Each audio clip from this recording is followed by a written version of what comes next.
Coucou, aujourd'hui je vous tourne cette petite vidéo pour partager quelques mots avec vous au sujet des énergies actuelles. Et je pense que je vais m'adresser principalement dans cette vidéo aux personnes qui sont en parcours d'éveil, de révélation à soi, de guérison intérieure par le biais du couple alchimique. Donc tout ce qui est âme jumelle, flamme jumelle. Je fais une micro-parenthèse pour vous rappeler ce que je vous dis dans toutes mes vidéos et tous mes podcasts maintenant. Attention à ne pas rester attaché au terme flamme jumelle, âme jumelle, runner, chaser, masculin sacré, mon autre, etc., etc. Et à bien cheminer vers votre autonomie, votre grand détachement. Et donc, c'est important à un moment donné du parcours de se détacher de ce concept. Voilà, pour retrouver vraiment votre liberté et comprendre que oui, il y a un lien particulier, très clairement. Croyez-moi, on a beau avoir atteint le grand détachement, il y a des moments où on dit ouf, on n'y pense plus du tout, on le ressent plus du tout et on s'en sent libéré, même si on sait que ce lien est là. Mais à d'autres moments, ça va être le sujet un petit peu de cette vidéo, eh bien on est comme rappelé au lien. Même si on n'en a pas envie, là dans notre conscience mentale, on va dire, eh bien notre âme nous y ramène. Notre âme, elle régulièrement, elle vibre quand même quelque chose de l'ordre de « n'oublie pas hein, que tu es en lien avec cette personne » ou voilà, notre âme, elle aspire à retrouver cette personne, très clairement. Sauf que, même si l'âme de la personne aspire à nous retrouver aussi, tant qu'il y a, on va dire, une activation de l'ego, donc des constructions mentales, donc tant qu'il y a du contrôle chez l'un ou chez l'autre, ou chez les deux, eh bien, nos âmes ont beau s'appeler très fort dans la matière, ce n'est pas possible encore de se rejoindre, puisque ce sont des parcours qui nous demandent d'aller déposer l'ego, de retrouver notre autonomie, donc sortir de l'attachement insécure, sortir de la dépendance affective, revenir à soi, apprendre à se prioriser, apprendre à s'harmoniser en soi, comprendre que notre bonheur ne dépend pas d'être avec cette personne ou d'être avec une personne, que notre bonheur, ce n'est pas quelque chose que les autres ou l'extérieur ou les choses vont nous permettre de vivre, mais que le bonheur, c'est nous dans notre posture intérieure qui pouvons nous permettre de le connaître, de le vivre. Le bonheur, c'est un état d'être, hein, j'allais dire état d'esprit, mais pas que. Un état d'esprit, certes, mais un état d'être hein, dans notre globalité intérieure qui fait partie de notre libre arbitre. Ok, c'est soit je choisis, bon bah, je vais regarder ce qu'il y a de beau, ce qu'il y a de positif, je vais cultiver la gratitude, je vais répondre à mes besoins, honorer mes limites, je vais connecter à mes valeurs profondes, à mes rêves, mes aspirations et je vais avancer dans leur direction. Donc je vais avancer vers l'alignement le plus parfait de moi, hein, c'est-à-dire être aligné sur tous les plans de ma vie, ou dans tous les aspects de ma vie, être aligné à mes valeurs, les miennes, pas celles des autres, pour pouvoir être aligné corps, cœur, esprit, parce que quand on est aligné, c'est là qu'on est dans l'harmonie, c'est là que la vie manifestée dans la matière correspond à ce que l'on nourrit en soi. Ça correspond toujours, mais quand on est aligné, alors ça correspond de manière alignée, donc c'est beaucoup plus épanouissant, donc c'est beaucoup plus en accord avec notre véritable nature et avec ce à quoi on aspire. Donc si j'aspire à une grande paix dans ma vie, des relations paisibles et sereines, plus aucun conflit, du respect et de la sérénité, eh bien il faut d'abord que j'obtienne ce respect et cette sérénité à l'intérieur de moi. Et donc, je dois avant tout choisir d'y arriver, choisir de viser cette sérénité, cette paix Pourquoi? Parce que ce sont mes valeurs profondes et intrinsèques. Et donc, avec mon libre arbitre, je vais choisir les pensées que je nourris. Si je nourris des pensées très conflictuelles, ou que je suis dans le jugement, ou que j'accuse les autres, ou que je reproche aux autres, etc., je nourris du conflit. Je nourris du rejet, du jugement, de la critique, de l'accusation. Et donc, je ne suis pas du tout alignée à ma valeur sérénité et à ma valeur paix. Si je veux être en paix, je dois d'abord observer où j'en suis. Et c'est comme ça pour toutes les valeurs, hein. Là, je prends l'exemple de la sérénité et de la paix, parce que c'est quand même assez facile de comprendre à travers cette image. Mais c'est comme ça pour toutes nos valeurs, hein, pour tout ce que l'on souhaite aligner en soi.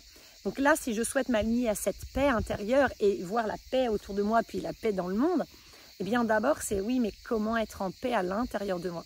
Avec les parts de moi, c'est-à-dire être en paix avec mon passé, être en paix avec mes émotions, être en paix avec mes comportements, même et surtout avec mes comportements dysfonctionnels, être en paix avec mes croyances et surtout avec mes croyances limitantes et dysfonctionnelles, être en paix avec mon ego, mon système nerveux, être en paix avec toutes les parts de moi blessées, donc mes enfants intérieurs, être en paix avec mon féminin sacré, mon masculin sacré, être en paix avec mon corps, être en paix avec les choses que j'ai fait par le passé et que je regrette ou dont je ne suis pas fière, me pardonner, me demander pardon, etc., etc. C'est vraiment trouver la paix en soi. Et quand je suis en paix à l'intérieur de moi, eh bien, automatiquement, je deviens en paix avec le monde extérieur, donc avec les autres humains avec qui j'ai pu être très en conflit ou très fâchée parce que j'ai pu être très blessée par le passé par d'autres êtres humains. Et donc, je nourrissais peut-être consciemment, peut-être semi-consciemment ou peut-être carrément inconsciemment des conflits à l'intérieur de moi avec les autres. Ça peut être des croyances du genre, oui, mais les autres, de toute façon, les humains, c'est tous des salauds, c'est tous des cons. Ça peut être, l'humain ne fait que du mal. Ça peut être, oui, mais je peux avoir confiance qu'en moi-même, je peux faire confiance à personne.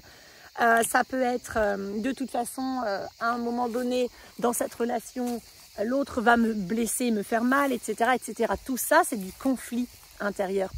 Et c'est du conflit avec l'autre. Excusez-moi, je cherche une place à l'ombre. Et donc, si je nourris ce conflit à l'intérieur de moi, ce conflit vis-à-vis de certaines parts de moi, ou vis-à-vis de mon corps, hein, regarder son corps et se dire « Oh là là », lui en vouloir parce que « Oh, t'es trop maigre, oh, t'es trop gros ». Alors qu'en fait, votre corps, il vous montre par sa posture, par sa forme, par ses traits, il vous montre quelles sont les blessures d'âme qui sont les plus activées en vous, là maintenant. C'est super important, c'est un super messager.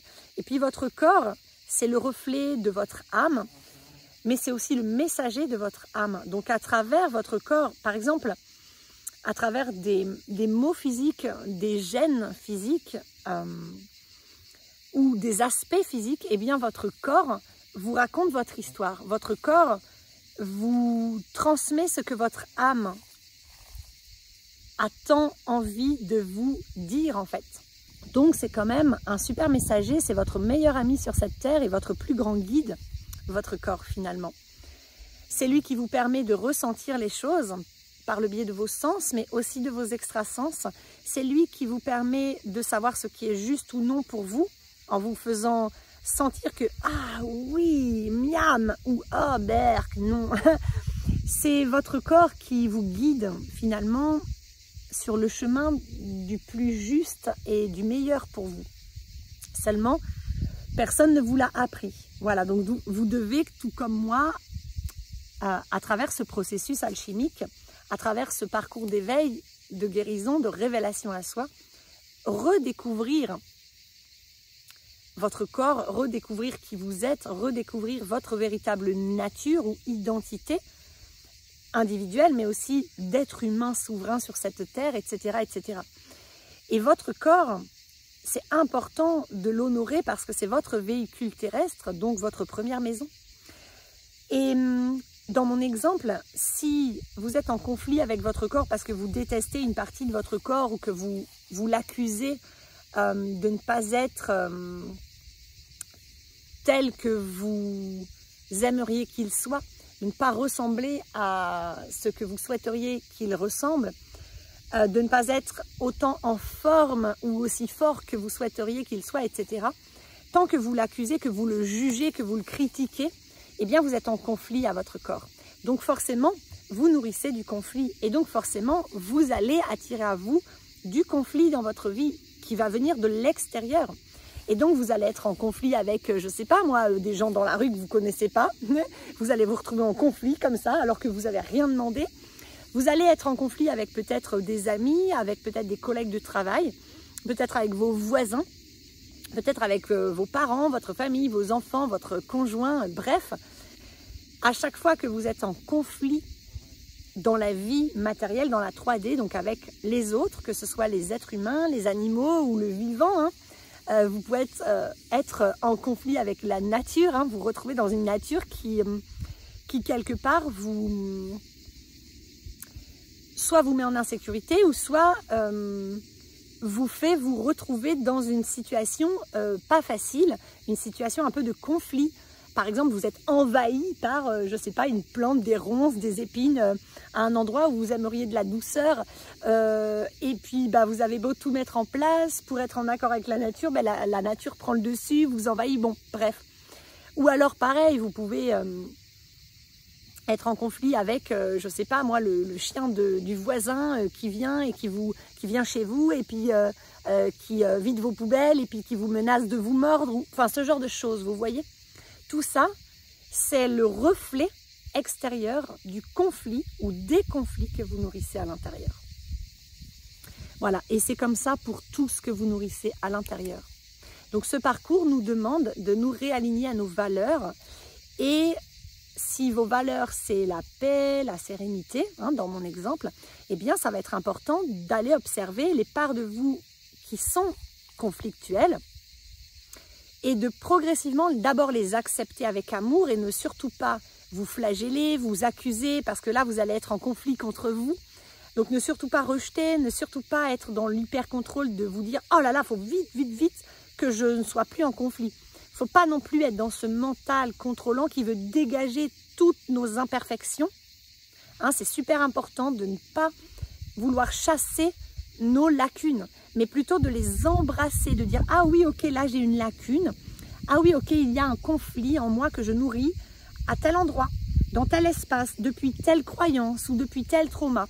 Ah, ben c'est ok, je l'accepte dans un premier temps. » Parce que si vous ne passez pas par la case acceptation, eh bien, vous allez être dans une forme de déni où vous allez vous dire « Oh, ça y est, moi je l'ai rangé, je l'ai dégagé, c'est bon, je suis en paix. » Et puis, vous allez vous rendre compte quelques semaines, mois ou années plus tard, par une surprise un peu de la vie, une expérience assez soudaine ou assez violente qui va vous ramener à la réalité que « Ah mince, vous étiez dans un déni et que depuis votre mental, vous cherchiez à contrôler cette part de vous et comme vous n'avez pas passé l'étape de l'acceptation, qui est l'étape de l'intégration de cette part de vous, eh bien, vous avez cru pouvoir passer de la case conflit à la case paix totale, sans passer par la case amour, acceptation. Et ça, c'est impossible.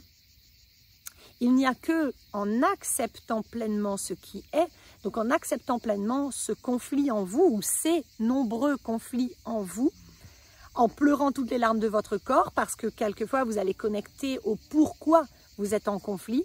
Quelque part, vous allez juste vous rendre compte que oui, toutes les galères qui vous arrivent, tous les conflits relationnels, tous les conflits au travail, tout ce que vous avez eu comme conflit dans votre vie venait du fait que vous vibriez, vous rayonniez le conflit depuis ce que vous nourrissiez, alimentiez en vous depuis longtemps.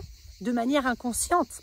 Et donc, on passe par cette phase de « wow », c'est bouleversant de se rendre compte que finalement, on manifestait dans notre vie, sans le vouloir, donc nous attirions à nous des expériences difficiles, éprouvantes, souffrantes, conflictuelles, sans le savoir, parce que nous nourrissions ces conflits intérieurement. Donc déjà, il faut une phase d'intégration, d'acceptation, de « oh là là, oui, c'est moi qui crée ça, qui ai créé tout ça dans ma vie jusqu'à aujourd'hui », pour ensuite passer par la phase de « je m'observe en train de créer des choses qui ne sont pas alignées à mes valeurs ». Ok, je m'observe dans mes dysfonctionnements, mais avec beaucoup d'amour et d'empathie. Je m'observe avec amour et empathie. C'est ok, puis j'accepte. Je m'accepte tel que je suis et je m'aime tel que je suis. Et tel que je suis ici et maintenant, c'est avec ces conflits que je nourris intérieurement et qui ont une raison. S'ils sont là, c'est pas pour rien. Il n'y a pas la volonté de me faire du mal, mais je comprends que depuis ça, eh bien, j'attire à moi des conflits dans ma vie. Et si je comprends ça et que je m'observe avec amour et bienveillance, alors je vais pouvoir en conscience commencer à déposer ce conflit intérieur, commencer à l'apaiser et commencer à nourrir quelque chose de beaucoup plus paisible, quelque chose qui me ressemble, quelque chose à quoi j'aspire vraiment. Et donc, je vais commencer à me dire des gentillesses à mon corps, à mon âme, être fière de moi, me féliciter, être beaucoup plus douce avec moi, etc., etc. Et je vais me mettre à accueillir les parts de moi, à accueillir mon passé, à pacifier ma relation à toutes ces parts de moi, ma relation à mes souvenirs, à mes traumas, à mon passé, etc. Et peu à peu, eh bien, je vais me sentir me transmuter intérieurement, m'alchimiser totalement.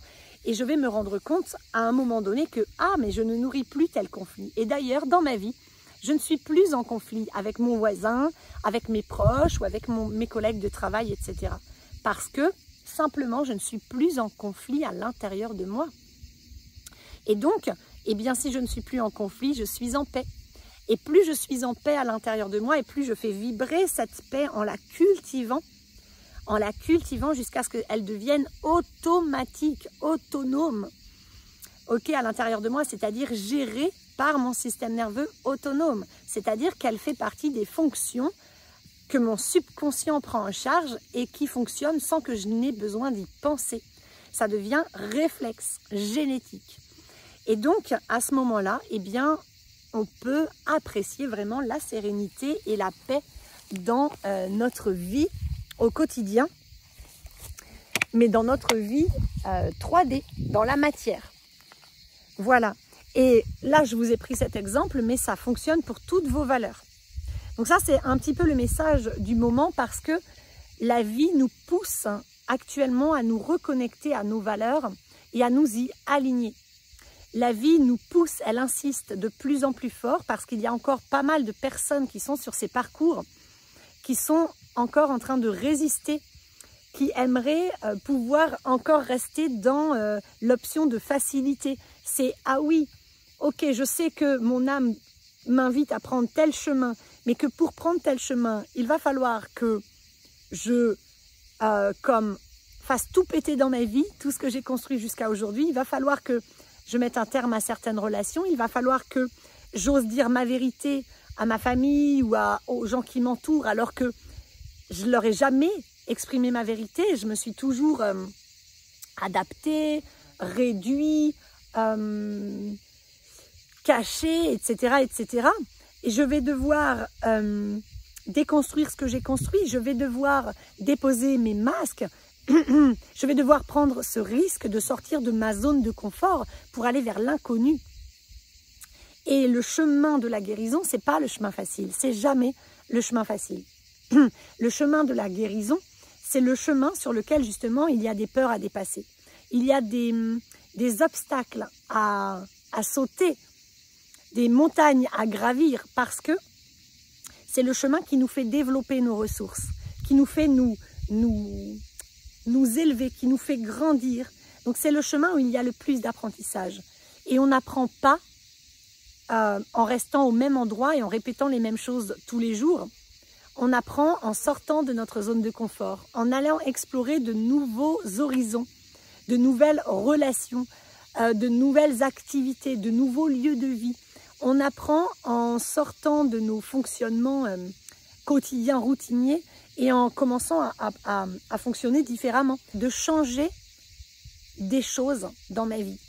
Mais pas les changer juste comme ça, sans que ça ait de sens, les changer en essayant de m'accorder à mes valeurs, en essayant de nourrir mon âme, de la nourrir là où elle a soif d'être nourrie, en essayant de me diriger vers ce qui me fait rêver, en m'autorisant. Hein, c'est « Ah oui, mais c'est plus facile de rester là parce que ça, je connais cette zone de confort, cette petite routine, ce petit quotidien, ces personnes avec qui, bon, ça vibre pas super haut, mais c'est tranquille, pépère, c'est sécurisant. » Oui, mais ton âme, elle n'est pas venue pour vivre du tranquille pépère et vivre à moitié. Ton âme, elle est venue pour vibrer, elle est venue pour apprendre, elle est venue pour s'expanser, elle est venue pour rayonner, elle est venue pour s'aventurer comme un enfant qui découvre le monde. Eh bien, on est toujours des enfants en train de découvrir le monde et nous avons tendance à l'oublier. Donc là, en ce moment, la vie nous le rappelle. C'est reviens dans ton enfant joyeux, ok ? Apaise ton enfant blessé, mais reviens dans ton enfant joyeux et découvre le monde. Suis ton âme, suis les élans de ton cœur. C'est vraiment pars à l'aventure. Sors de ta zone de confort et de tes habitudes. Sors des cases dans lesquelles tu t'es enfermé, des identifications et des étiquettes que tu t'es collées sur le front. Sors de tes réflexes et de tes schémas répétitifs là. Si tu veux voir le monde changer, alors commence par changer toi-même.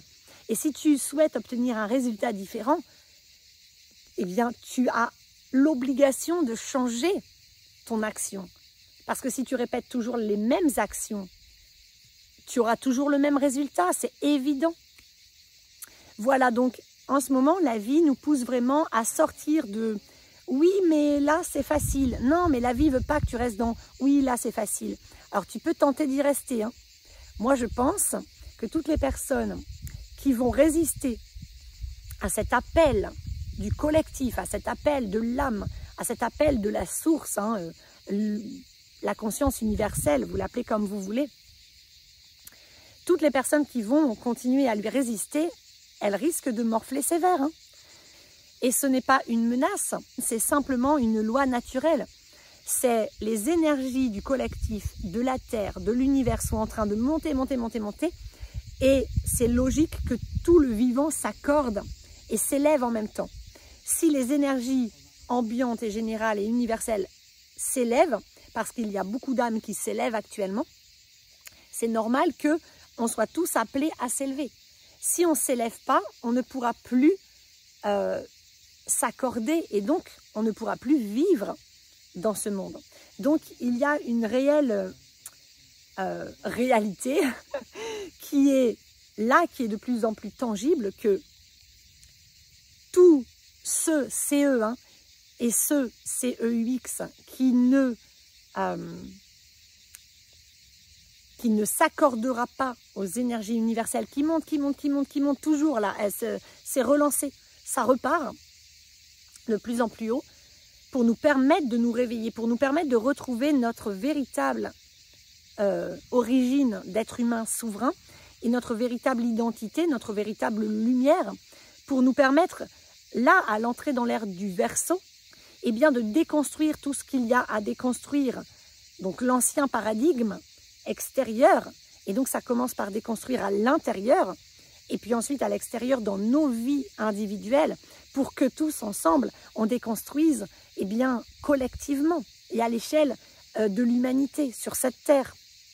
Et nous sommes de plus en plus poussés dans ce sens.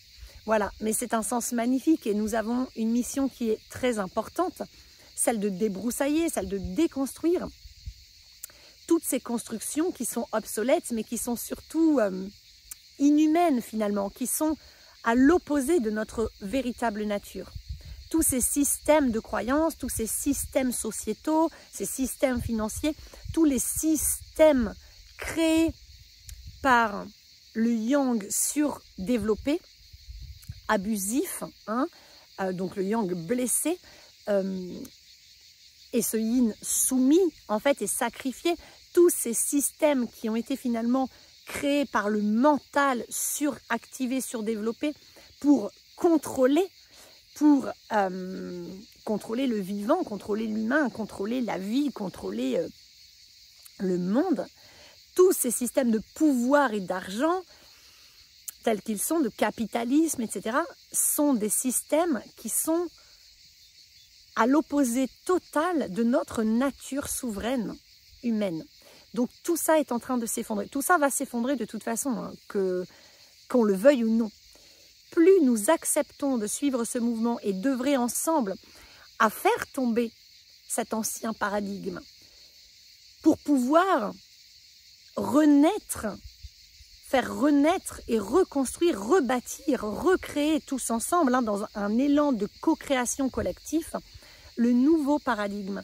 Un paradigme qui s'accorde vraiment à notre nature humaine, notre nature souveraine, ok? Donc qui s'accorde à nos belles valeurs de bienveillance, d'amour véritable, de partage, d'entraide, de co-création, de coopération, de respect, de liberté, d'harmonie, etc., etc., etc. Toutes nos belles valeurs d'humain souverain, en fait.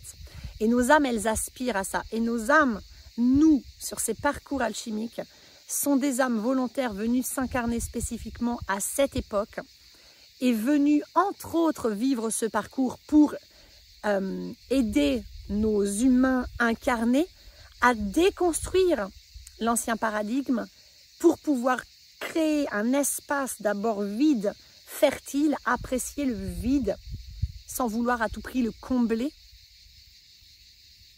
pour finalement, dans ce vide fertile, eh bien, accueillir des personnes, des expériences qui vont être comme des graines que nous allons semer individuellement, mais nous sommes vraiment appelés à nous rassembler aussi en ce moment.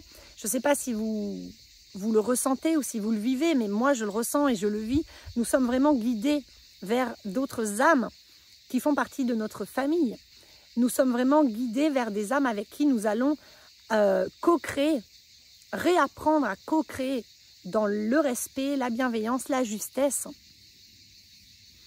Des âmes avec qui nous allons pouvoir cheminer en nous comprenant vraiment, en étant vraiment soi-même. Des âmes qui nous permettent et qui veulent que nous soyons authentiques. Et pareil, hein, c'est réciproque, pareil pour nous envers ces âmes-là.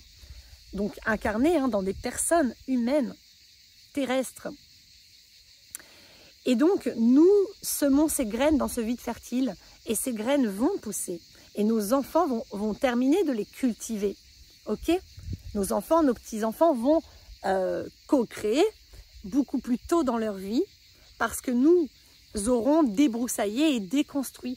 Et eux vont pouvoir semer des graines, co-créer et ensuite rebâtir le prochain paradigme, le nouveau paradigme qui sera quelque chose de beaucoup plus juste et de beaucoup plus beau, positif, paisible, harmonieux, puisqu'il sera le reflet de tous nos nouveaux paradigmes à nous, êtres humains sur cette terre, hein, mais aussi aux animaux, etc., qui seront aussi moins en souffrance.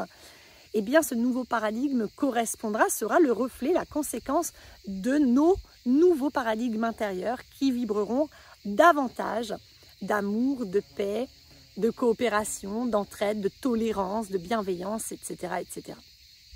J'ai un second message par rapport aux énergies actuelles.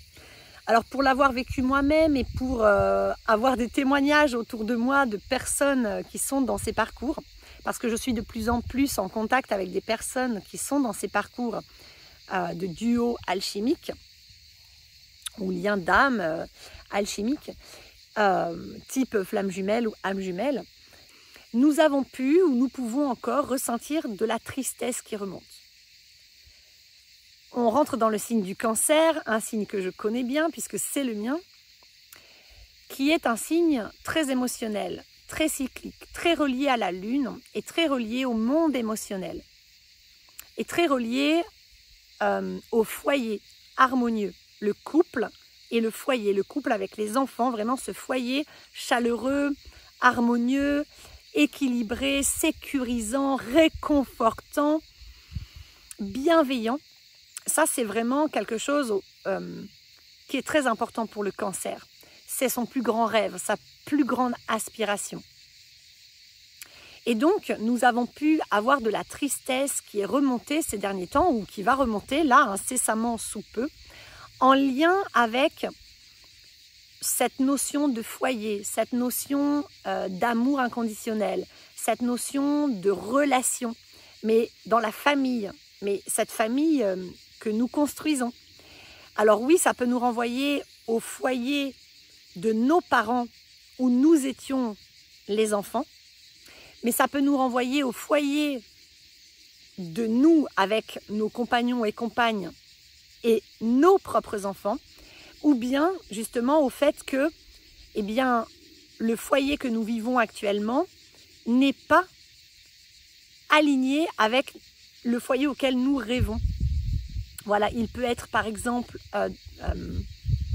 incomplet, hein, comme c'est le cas pour moi et ma fille, parce que, eh bien, voilà, on est un morceau. Alors, on est un foyer, mais on n'est pas le foyer équilibré où on a le masculin, le féminin, les enfants, et où tout ça tourne et est harmonieux. On peut être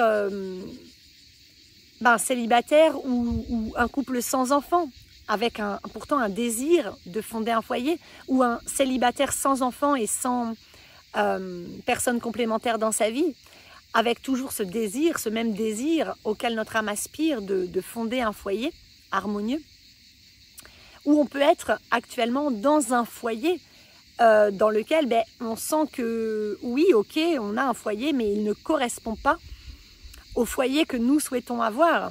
C'est un foyer dans lequel, par exemple, on ne peut pas être soi-même, où personne n'est soi-même. Hein, un foyer régi par l'ego, ou bien un foyer toxique, ou bien un foyer où il n'y a pas d'amour, ou bien où il n'y a que de l'attachement, etc., etc. Et actuellement, on peut avoir des remontées d'émotions, et notamment pas mal de tristesse, de nostalgie. Et cette tristesse, eh bien, elle est très importante, hein. C'est beaucoup mieux de l'accueillir, de l'écouter, parce que cette tristesse, elle est là pour vous aider à déposer tout ce qui vous a blessé, tout ce qui vous a pesé, tout ce qui a été déséquilibré, dysfonctionnel dans votre vie et que vous ne souhaitez plus porter parce que ça vous alourdit. Donc la tristesse, elle provoque souvent les larmes. Et les larmes, c'est l'eau. L'eau, c'est l'information et c'est l'émotion. Donc les larmes et la tristesse, c'est un peu comme une rivière intérieure, hein, comme si l'élément eau à l'intérieur de vous se réveillait pour vous aider à évacuer par les larmes qui coulent, comme une rivière qui part de l'intérieur et qui jaillit par vos yeux et hop, qui s'en va jusqu'à la terre pour évacuer, vous permettre d'épurer, de déposer, de vous délester de tout ce qui vous a pesé, tout ce qui n'était pas aligné à votre âme, à vos valeurs. Cette tristesse, elle est là pour vous montrer le chemin vers la joie, le chemin vers la plénitude, vers la complétude, vers cette notion de satisfaction, de « ah ouais, bah ça y est, là je suis moi, vraiment moi, je n'ai plus besoin de me cacher, de me réduire, de mentir, de m'accorder, de m'adapter, je suis moi. Et ah ouais, ça y est, j'arrive à voir ce qui est beau autour de moi, à être dans la gratitude. Ah ouais, je m'autorise le plaisir, je m'autorise la douceur, je m'autorise la beauté, je m'autorise l'abondance. » La tristesse, elle est vraiment là pour vous indiquer qu'il y a encore des émotions anciennes ou des charges émotionnelles anciennes ou des attachements de votre part à un passé révolu et que tout ça a besoin d'être évacué, déposé en douceur et avec amour. On ne guérit jamais en voulant rejeter une part de soi ou en voulant tuer une part de soi, étouffer une part de soi ou en luttant contre une part de soi. La guérison s'opère toujours dans l'amour et l'acceptation. Donc pas mal de tristesse qui est remontée. Et à l'intérieur des couples alchimiques, ces tristesses remontent parce qu'elles indiquent qu'il y a encore des charges traumatiques ou des choses à l'intérieur de ces personnes qui ne peuvent plus prendre cette forme, qui ont besoin d'être alchimisées en quelque chose de plus juste et de plus aligné et de plus léger pour pouvoir s'accorder à l'autre et non pas s'adapter. C'est très important de faire la différence. On ne s'adapte pas. S'adapter, c'est du mental, du contrôle, c'est dysfonctionnel. S'accorder, ça c'est sain et c'est fonctionnel. Dans ces duos, on sait bien, on ne peut pas garder des énergies, on va dire, pesantes à l'intérieur de nous et trop dysfonctionnelles. On est invité à les déposer de plus en plus et de plus en plus, on va déposer des petites choses. Au début, on dépose les gros fardeaux, les trucs bien évidents. Puis, au fur et à mesure, on creuse et on atteint les espaces en nous qui étaient cachés, qui étaient moins évidents. Et ensuite, on balaye les miettes, les dernières petites miettes, les derniers petits restes, jusqu'à ce que vraiment on soit entièrement pacifié à l'intérieur de soi, avec notre passé, avec nos blessures, avec toutes les parts de soi, comme je vous en parlais tout à l'heure. Pour les personnes qui sont en séparation, qui n'ont aucune nouvelle de l'autre personne du duo, qu'elle soit en détachement ou non, il y a pu y avoir des remontées de tristesse qui les ont renvoyées au lien. Parce que pour toutes les personnes séparées, on a été rappelé au lien dernièrement, où on va l'être là.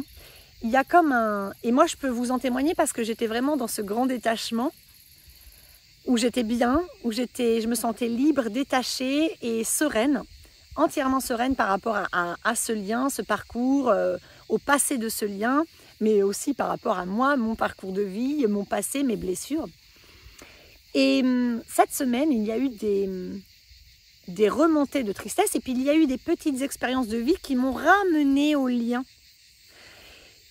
Ramené dans, wow, le lien quoi. Ah oui, mais déconne pas, reviens au lien. Comme si la vie cherchait à nous faire prendre la température du lien en fait. La vie te ramène au lien pour que tu puisses observer où tu en es. Ok. Et si on te ramène au lien de cette manière-là? Et si on te ramène au lien comme ci, comme ça, un peu fort ou un peu doucement, eh ben, comment est-ce que tu vas te sentir? Et la vie nous ramène au lien, ce n'est jamais pour nous faire du mal ou pour nous en faire baver ou pour nous desservir. Quand la vie nous ramène au lien, c'est toujours dans le but de voir où on en est.